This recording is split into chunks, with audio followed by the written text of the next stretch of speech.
ang pagsasagawa ng information dissemination ng mga grupo na tumututol sa pagpapatayo ng coal-fired power plant sa bayan ng Nara. Naniniwala ang mga ito na dapat ay tumutungo na tayo sa renewable sources at unti-unti nang iniiwan ang paggamit ng fossil fuels. Nagpapatrol si Arlie Cabrestante. Climate justice. Ito ang patuloy na sinisigaw ng mga environmentalist na tutol sa pagpapatayo ng coal-fired power plant sa bayan ng Nara.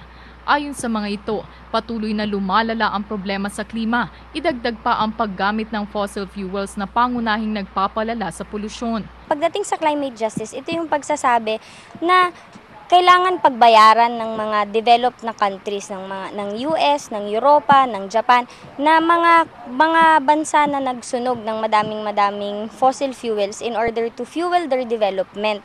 And unfortunately, nag-take up na sila ng matinding carbon space na tayo ngayon, if we burned more, para dapat sa development natin, we are just magko-contribute tayo ng deaths to ourselves. Maging ang ilang residente sa Barangay Estrella sa bayan ng Nara, tutol sa coal plant.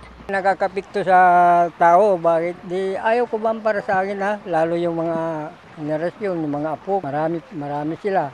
Di bali sa akin, kung baga sa araw, palubog lang araw eh. Po namin siguro sa pagpapaliwanag namin sa kanila ay talagang antay din yan sila. Kasi dati ito, na ano na rin ito na mamayningin ang Estrella eh, napigilan po yun.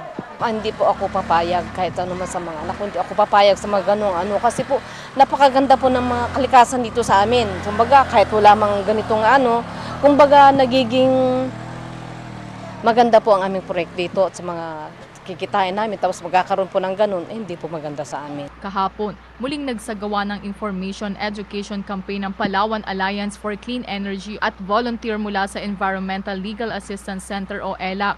Inilatag nila ang mga problema na kinakaharap ngayon ng Paleco at mga power providers, partikular ang DMCI. Sakali daw maitayo ang coal plant, malaking problema sa ekonomiya, kalusugan, kalikasan at sa klima ang posibleng kaharapin.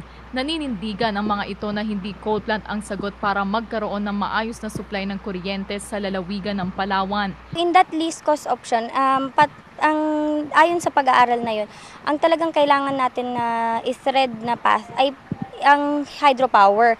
Kailangan nating i-tap into ang more than 100 megawatts na hydropower potential ng Palawan para magmura yung kuryente.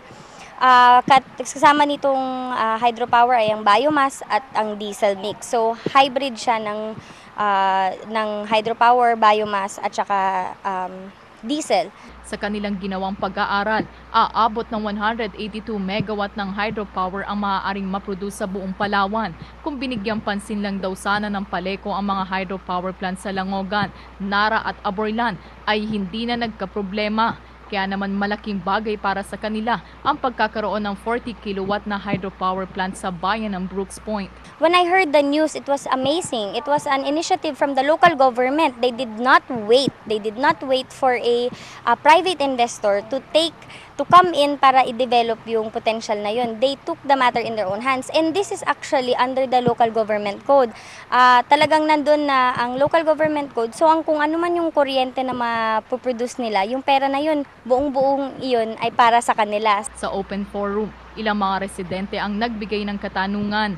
Na-aproba ng Bagnet sa area ng pagkatapos, saan sila kukuha ng panggatong nga dyan? Yung panggatong po, manggagaling po siya sa Semerara kasi yung coal po ay isang klase ng bato po. So parang yung nickel, minimina din po sa nickel. So yung coal natin, nandun po, yung coal po na gustong sunugin ng DMC ay manggagaling pa po sa Antique. Para sa mga environmentalist, hindi pa tapos ang laban.